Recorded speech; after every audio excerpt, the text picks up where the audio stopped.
قرآن مجید فرقان حمید کا 10واں پارہ ہے۔ اللہ تبارک و تعالی نے اس کے شروع میں ارشاد فرمایا کہ کفار پر غلبے کی صورت میں حاصل شدہ جو مال غنیمت ہے اس کا حکم یہ ہے کہ اس کے 4 حصے مجاہدین میں تقسیم ہوں گے، اور جو 5واں حصہ ہے وہ اللہ اور اس کے رسول صلی اللہ تعالی علیہ وسلم کے لیے ہے، اور رسول اللہ صلی اللہ علیہ وسلم کے قرابت داروں میں، یتیموں میں، مسکینوں میں اور مسافروں کے لیے، اور یہ کہ اللہ کے رسول کی ثواب دید پہ ہوگا کہ حضور وہ 5ویں حصے میں سے کسی کو کیا عطا کرتے ہیں۔ میرے نبی کریم علیہ السلام نے کبھی بھی کسی شخص سے کسی چیز کا مطالبہ نہیں فرمایا، اور آپ نے سورہ شورا کی وہ آیت بڑی دفعہ سنی ہے کہ جب صحابہ نے عرض کیا تھا کہ یا رسول اللہ صلی اللہ علیہ وسلم کچھ پیش کرنا چاہتے ہیں تو فرمایا لا اسألکم علیہ اجرا، میں تم سے کوئی اجر نہیں مانگتا الا المودۃ فی القربى، ہاں اگر کچھ کرنا ہے تو میرے قریبیوں سے پیار کرتے رہنا۔ لیکن اس پارے کے بالکل ابتدا میں اللہ نے ایک اصول وضع کیا ہے، ایک بات سمجھائی ہے ہمیں۔ وہ بات یہ سمجھائی ہے کہ مال غنیمت جب آئے گا، کفار کے علاقے، ان کے مال، ان کے باغات قبضے میں آئیں گے تو 5واں حصہ حضور کی بارگاہ میں پیش کیا جائے گا۔ یہ جو کام ہوتا ہے نا دین کا، یہ ہمہ پہلو کام ہوتا ہے۔ اگر آپ کہیں کہ دین کا کام کرنے والا وقت نکال کے تجارت بھی کرے، کوئی نوکری بھی کرے، تو یہ ممکن نہیں ہوتا۔ نبی کریم صلی اللہ علیہ وسلم اعلان نبوت سے پہلے تجارت فرماتے تھے، لیکن بعد میں تو آپ کو وقت دینا پڑتا ہے نا ایک پورا۔ تو پھر صحابہ کیا کرتے تھے کہ مال غنیمت کا 5واں حصہ اللہ کے حکم کے مطابق حضور کی بارگاہ میں بطور نذرانہ پیش کرتے صلی اللہ تعالی علیہ وسلم۔ آج بھی کچھ لوگوں کو یہ دشواری بہت زیادہ ہوتی ہے، بہت زیادہ، کہ دیندار لوگ جو ہیں ان کی تنخواہیں کیوں ہیں، تراویح پڑھانے والے حافظ کی خدمت کیوں کی جا رہی ہے۔ مجھے پچھلے سال ایک دوست نے بتایا کہ ہم نے مسجد میں اعلان کیا ہے کہ قاری صاحب جو قرآن شریف سنا رہے ہیں تو ان کی خدمت کرنی ہے، تو سارے حضرات اس میں تعاون کریں۔ تو ایک صاحب کہنے لگے جی اب یہ قرآن سنا کے بھی پیسے لیں گے؟ تو آپ یہ اندازہ فرمائیں کہ قوم کا مزاج کس طرح کا ہے، یعنی قرآن سنانے والا پھر حضرت جبریل ہی ہو سکتے ہیں جو نہ روٹی کھائیں گے اور نہ کپڑے پہنیں گے، نہ ان کے بچے ہوں گے، یہی ہو سکتا ہے، پھر اس کے علاوہ تو کچھ ممکن ہے۔ ہاں تراویح کی اجرت طے کرنا منع ہے، لیکن یہ عجیب معاملہ ہے نا کہ میں خود روٹی کھاؤں اور میں کہوں کہ وہ فلانا کیوں کھائے، تو یہ معاملہ درست نہیں ہے۔ تو اس میں اللہ نے ایک اصول بیان کر دیا کہ 5واں حصہ تم میرے محبوب کی بارگاہ میں نذرانے کے طور پر پیش کرو گے، پھر میرے محبوب کی مرضی ہے وہ رشتہ داروں پہ خرچ کریں، قریبیوں پہ خرچ کریں، یا حضور کا جہاں دل کرے حضور سے خرچ کرے۔ اللہ تعالیٰ توفیق عطا فرمائے۔ آیت نمبر 42 کے اندر بتایا کہ میدان بدر میں مسلمان مجاہدین کی زمینی پوزیشن کفار کے مقابلے میں بظاہر کمزور تھی، یعنی مسلمانوں کی زمین کا نرم ہونا، پانی کی قلت اور مال و اسباب کی قلت مسلمانوں کی کمزوری کی ظاہری علامت تھی، جس کی وجہ سے مسلمانوں کے دلوں میں خدشات پیدا ہو رہے تھے۔ اللہ تعالیٰ نے اپنی حکمت بیان کرتے ہوئے فرمایا کہ یہ اس لیے ہوا کہ اللہ تعالیٰ اپنے طے شدہ فیصلے نافذ کر دے۔ کئی دفعہ اللہ آزمائش میں اس لیے ڈالتا ہے کہ اللہ کچھ فیصلے کرنا چاہتا ہے، یعنی ظاہری کمزوری کے باوجود مسلمانوں کو غلبہ اور فتح مقدر کر دے، اور اللہ تعالیٰ جو فیصلہ فرماتا ہے پھر وہ نافذ ہو کے رہتا ہے۔ آیت نمبر 45 میں اس مضمون کو اس طرح بیان فرمایا کہ مسلمان اور کفار دونوں پر اللہ نے بدر کے دن نیند طاری کر دی۔ کفار مسلمانوں کو خواب میں کم تعداد میں دکھائے گئے تاکہ مسلمانوں کی ہمت بندی رہے۔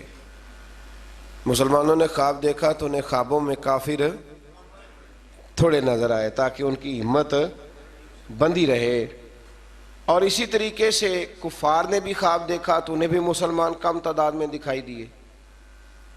یہ بھی اللہ کی مشیت کا تقاضا تھا کہ کہیں وہ میدان چھوڑ کے بھاگ ہی نہ جائیں۔ اگر انہیں زیادہ دکھا دیے جاتے خواب میں تو وہ میدان چھوڑ کے بھاگ، انہیں بھی کم نظر آیا اور انہیں بھی تعداد کم نظر آئی، کیونکہ اللہ کی مشیت کا تقاضا تھا کہ بدر میں حق و باطل کا معرکہ برپا ہو کر رہے اور حق غالب آ جائے۔ مزید بتایا کہ جنگ میں کفار کے مقابل ثابت قدم رہو اور اللہ کا ذکر کرتے رہو اور آپس میں جھگڑا نہ کرو ورنہ تم بزدل ہو جاؤ گے۔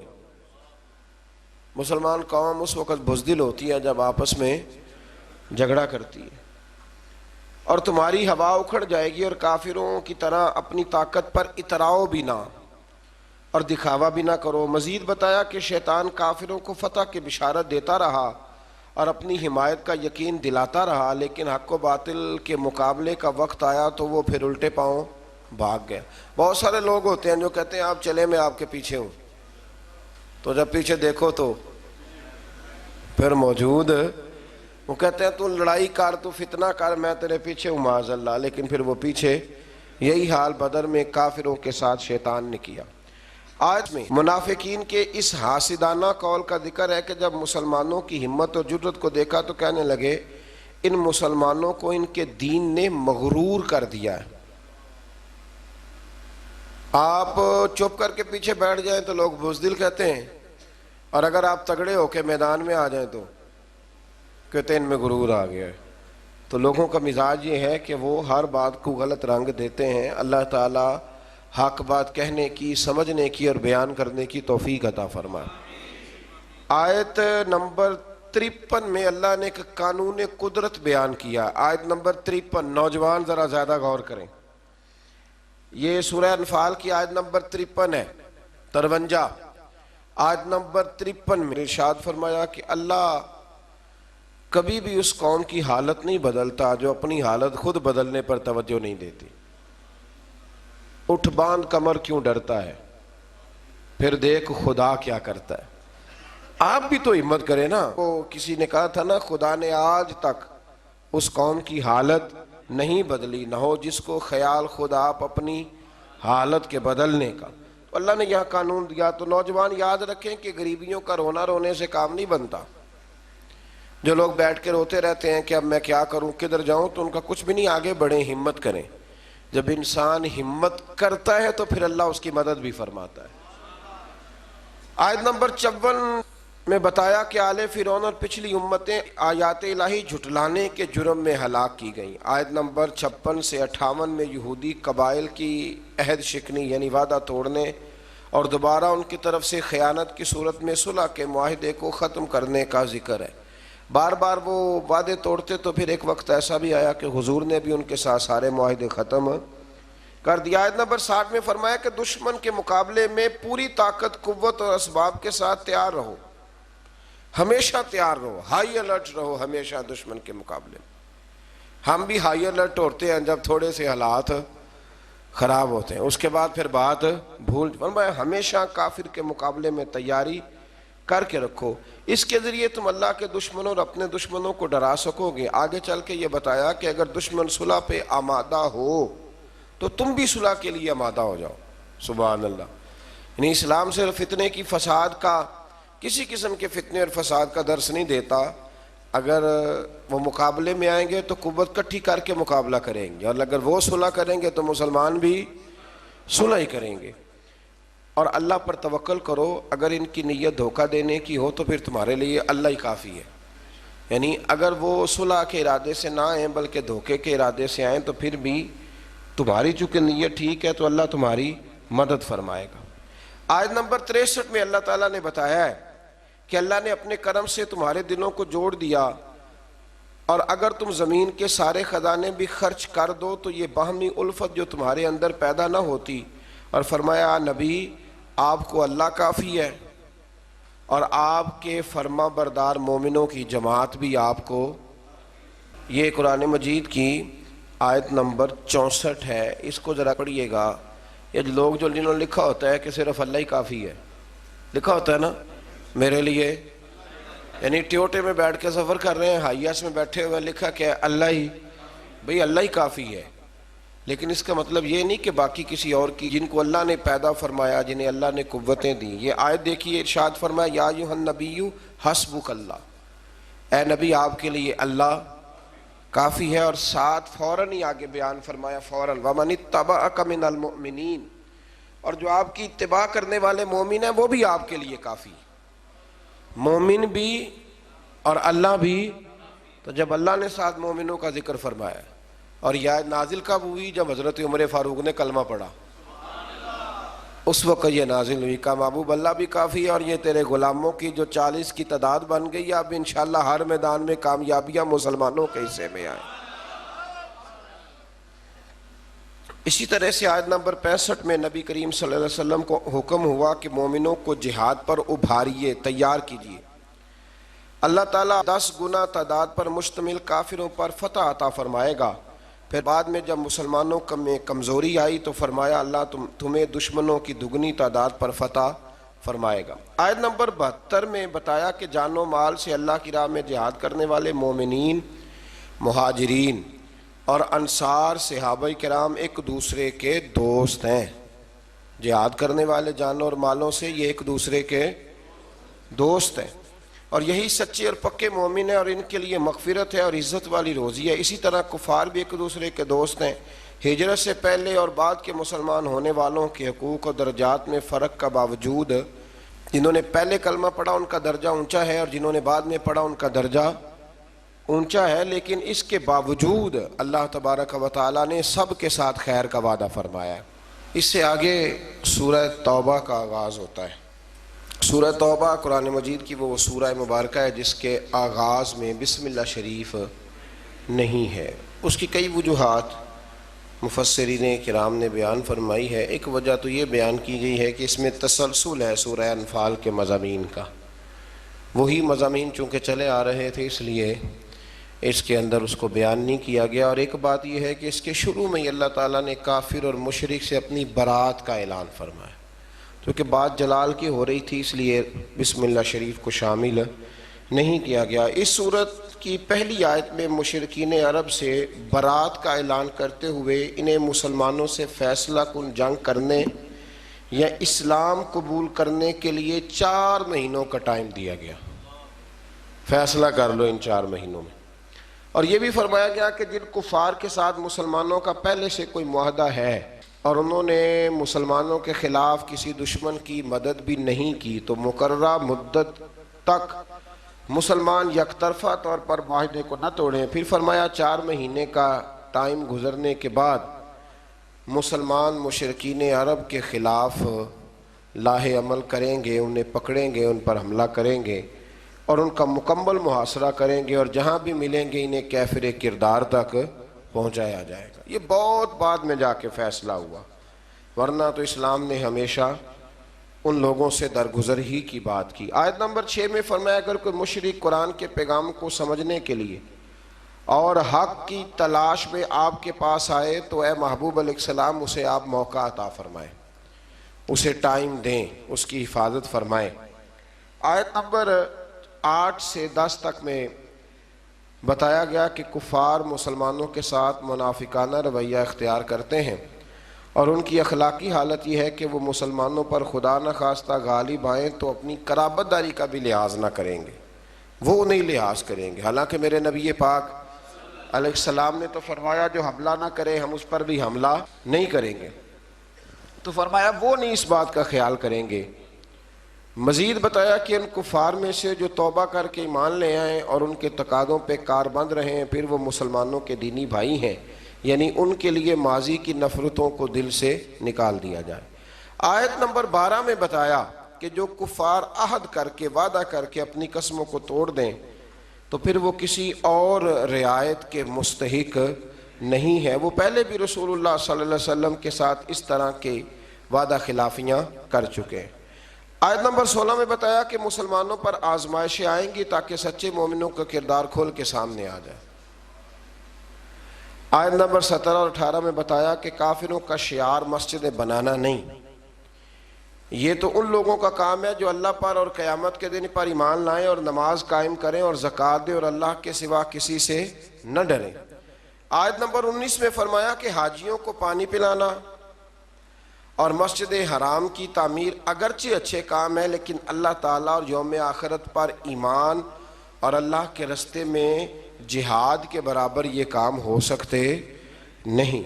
ہجرت اور جہاد کرنے والے مومنوں کے لیے اجر عظیم ہے اور صرف یہی لوگ کامیاب ہونے والے۔ آیت نمبر 23 میں اللہ تبارک و تعالیٰ نے یہ حکم دیا کہ تمہارے باپ دادا اور بھائیوں میں سے جو کفر کو ایمان پر ترجیح دیں ان سے تعلق توڑ لو، اور کافروں سے دوستی کرنے والا ظالم ہے۔ پھر اس سے آگے جو آیت ہے نا سورہ توبہ کی، اس آیت کریمہ میں تو اللہ تبارک و تعالیٰ نے ہر چیز کو کھول کر بیان فرمایا اور بڑی وضاحت کے ساتھ، شرح و بسط کے ساتھ اس مضمون کو بیان کیا ہے کہ مسلمان نے ہر چیز سے بڑھ کر نبی کریم علیہ السلام سے محبت کرنی، ہر چیز سے بڑھ کر، اور فرمایا یہ محبت کرے گا تو پھر ہی اس کا ایمان مکمل ہوگا۔ ارشاد فرمایا قل ان کان آباؤکم و ابناؤکم و اخوانکم و ازواجکم و عشیرتکم و اموال اقترفتموها و تجارت تخشون کسادها و مساکن ترضونها۔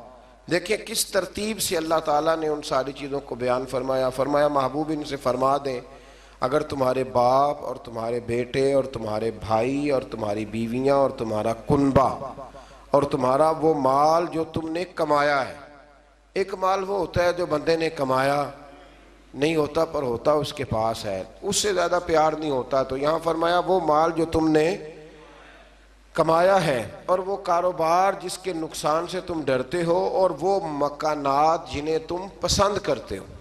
پھر سنیں فرمایا تمہارے باپ، تمہارے بیٹے، تمہارے بھائی، تمہارا خاندان، تمہاری بیویاں، تمہارا کنبہ، وہ مال جو تم نے کمایا، وہ تجارت جس کے نقصان سے تم ڈرتے ہو، وہ مکان جنہیں تم بڑا پسند کرتے ہو، فرمایا احب الیکم من اللہ و رسولی، اگر یہ ساری چیزیں تمہیں اللہ اور اس کے رسول سے زیادہ پیاری ہوں، وجہاد فی سبیلہ، اور ان کے رستے میں جہاد کرنے سے زیادہ پیاری ہوں، فتربصوا، پھر انتظار کرو، حتی یأتی اللہ بامرہ، یہاں تک کہ پھر اللہ اپنا وعدہ لے آئے، پھر اللہ اپنا عذاب لے آئے، پھر تم پر عذاب آئے گا۔ واللہ لا یہدی القوم الفاسقین، اور اللہ نافرمانوں کی قوم کو ہدایت نہیں دیتا۔ ہم لوگ نا بڑی جلدی محبت رسول کا دعویٰ کر دیتے ہیں، پر اللہ نے گن کے چیزیں بتائیں گے۔ فرمایا باپ کو سامنے رکھو، پھر میرے نبی کی ذات کو سامنے رکھو، پھر دیکھو تمہیں پیارا کون ہے۔ بیٹے کو سامنے رکھو اور پھر میرے نبی کریم علیہ السلام کو سامنے رکھو، پھر دیکھو کہ تمہیں پیارا کون ہے۔ تم سامنے رکھو اپنے مال کو، جائیداد کو، اور پھر حضور کی ذات کی طرف توجہ کرو، پھر بتاؤ کہ ان میں سے پیارا۔ حضرت عمر نے یہ سارے تجربے کیے، آ کے عرض کی یا رسول اللہ میں نے ہر چیز سامنے رکھ کے تجزیہ کیا، آپ مجھے زیادہ پیارے ہیں، لیکن یا رسول اللہ مجھے جان آپ سے بھی زیادہ پیاری، جان مجھے آپ سے زیادہ پیاری ہے۔ تو حضور نے ان کے سینے پہ ہاتھ مارا، فرمایا عمر ابھی تیرا ایمان مکمل نہیں ہوا۔ جناب عمر فوراً بولے، عرض کی حضور میں اعلان کرتا ہوں کہ مجھے آپ جان سے بھی زیادہ پیارے ہیں۔ تو یہ ضروری کام ہے، اللہ تعالی ہمیں محبوب کی سچی محبت عطا فرمائے۔ آیت نمبر 25 میں اللہ تبارک و تعالی نے غزوہ حنین کا حوالہ دیتے ہوئے فرمایا کہ بعض اوقات کثرت تعداد پر اترانا کہ ہم بڑے ہو گئے اور نازا ہونا بھی انسان کی ناکامی کا سبب بنتا ہے۔ یہی مسلمانوں کے ساتھ غزوہ حنین میں ہوا، اور پھر اللہ تعالیٰ نے اپنے رسول اور مومنوں پر قلبی سکون نازل کیا اور غیبی لشکروں سے ان کی مدد فرمائی۔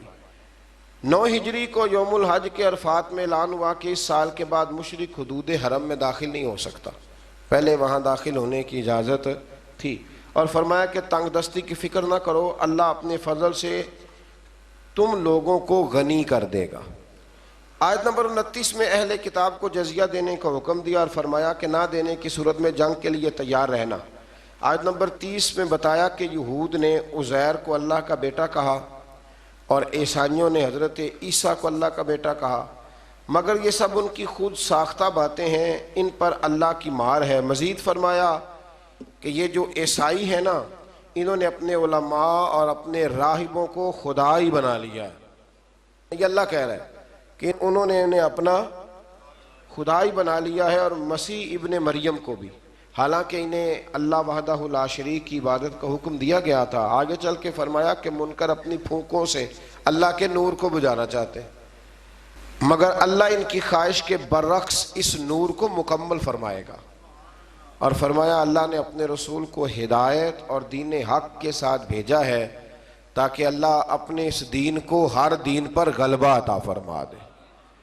آیت نمبر 34 سے علماء اور مشائخ یہود کے باطل طریقوں سے لوگوں کا مال کھانے اور اللہ کے راستے سے روکنے کا بیان ہے، اور فرمایا کہ سونا اور چاندی یعنی دنیاوی دولت کے ڈھیر ذخیرہ کرنے والے اور راہ خدا میں خرچ نہ کرنے والوں کے لیے دردناک عذاب کی وعید ہے، اور پھر بتایا کہ قیامت کے دن ان کے اپنے جمع کیے ہوئے مال کو نار جہنم میں تپا کر، انہی کے مال کو دوزخ کی آگ میں تپا کر ان کی پیشانیوں، پہلوؤں اور پیٹھوں کو داغا جائے گا انہی کے مال سے، اور کہا جائے گا کہ اپنے ہی جمع کیے ہوئے مال کا مزہ چکھو۔ علماء اور مشائخ اہل یہود کے اس طرح کرتے تھے کہ مال بٹورنے کے لیے حق کو چھپاتے تھے۔ اللہ ماشاءاللہ آج بھی کئی جگہوں پہ ایسا ہوتا ہے کہ سرکاری مولوی بن جاتے ہیں اور گورنمنٹ کو مولوی مل جاتے ہیں جو ہر آنے والے حکمران کو امیر المومنین کہتے ہیں، ہر آنے والے حکمران، اور اس کے ہر ناجائز کام پر اپنی مہر لگا کے اسے جائز قرار دیتے ہیں۔ اللہ تبارک و تعالی اپنی رحمت سے حق پر ہی قائم فرمائے اور حق پر ہی اللہ موت عطا فرمائے۔ آیت نمبر 36 میں بتایا کہ ابتدا سے لے کر اللہ کی کتاب تقدیر میں مہینوں کی تعداد 12 ہے۔ پہلے دن سے ہی مہینے کتنے ہیں؟ ان میں 4 مہینے ذیقعد، ذی الحج، محرم اور رجب، یہ حرمت والے مہینے۔ ان مہینوں میں جنگ کو ممنوع قرار دیا گیا۔ کفار جب ان مہینوں میں جنگ کرنا چاہتے تھے تو ان کی ترتیب میں رد و بدل کر دیتے تھے۔ اللہ تعالیٰ نے فرمایا کہ مہینوں کو مؤخر کرنا کفر میں زیادتی ہے۔ یہ 4 حرمت والے مہینے، معنی کیا ہے کہ ان میں جنگ نہیں کی جائے گی۔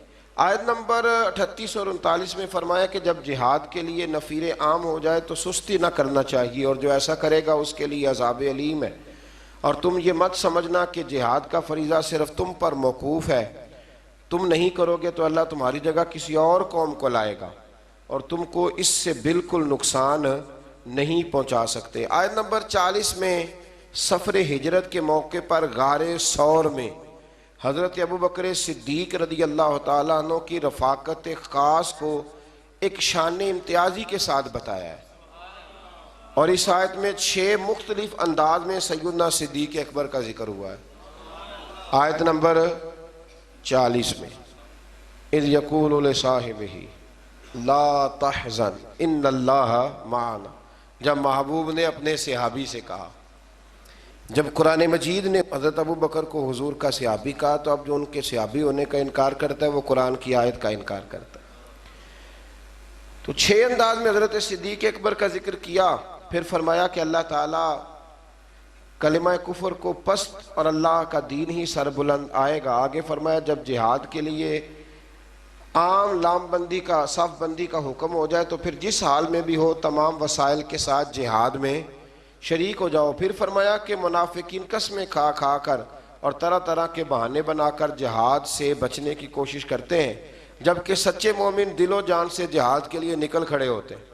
مزید فرمایا کہ جہاد سے اعراض برتنا یعنی پہلو تہی کرنا، منہ پھیرنا، یہ وہی لوگ ہیں جن کا اللہ اور قیامت پر ایمان نہیں اور جن کے دلوں میں شک کی بیماری ہے، اور فرمایا ایسی تشکیک کے مارے جنگ میں شامل ہو بھی جائیں تو فساد کا باعث ہی بنتے ہیں، ہو بھی جائیں تو پھر بھی یہ کچھ لوگ نکلتے ہیں نا تو نکلتے کہتے ہیں مشکل کام میں یہ ہو سکتا، یعنی ساتھ ایک دوسرے کو بھی وہ کمزور کرتے ہیں۔ فرمایا یہ آپ بھی گئے تو پھر بھی یہ نقصان ہی کریں گے، اور مجاہدین کی صفوں میں فتنے اور سازشیں کرتے ہیں، اور یہ لوگ پہلے بھی ایسا کرتے رہے ہیں۔ منافقین کا شعار یہ ہے، طریقہ یہ ہے کہ جب مسلمانوں کو کوئی بھلائی پہنچے تو اس پر کڑتے ہیں، اور اگر مسلمانوں کو تکلیف پہنچے تو خوشی سے کہتے ہیں کہ ہمیں تو یہ نتیجہ پہلے سے پتا تھا۔